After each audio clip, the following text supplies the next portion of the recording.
یه خبر خوب برای هوادارهای پیج، اگه بگین از پیج مستر بیزی اومدین 10% تخفیف بهتون میدن. وقتی میایم دانتان چیز میز خوشمزه با عزت بر بدن. یه جا پیدا کردم قیمتاش که خوبه، بریم ببینیم کیفیتش چجوریه. سلام به شف لمزی، خوش آمدید. Namaste, स्वागत है आप सभी का. Hola, bienvenidos a Chef Lamzi.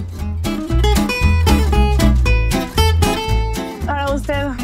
واو، گراتیه.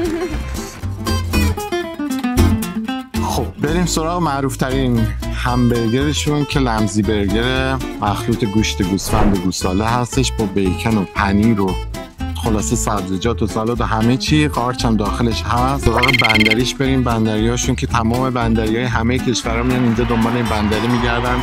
از روست بیف که نگم براتون، ببینید چقدر پرمناطق روست بیفاش. در نهایت هات داگاشون که بی‌نظیره با طعم و تستی که ما ایرانی‌ها خیلی دوست داریم.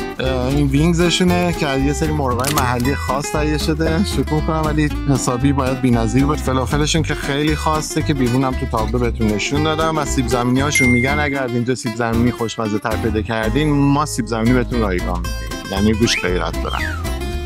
غذای بیرون هم دارن، ترجیح دادم غذا رو بیام بیرون تست کنم.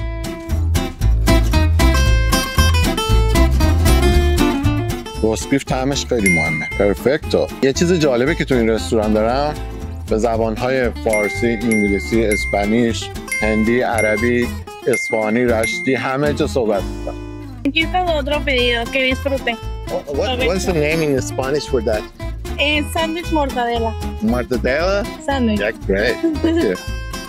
این هم ساندویچ مارتادلاشونه. کالباساشون ایرانیه. حالشو ببرید.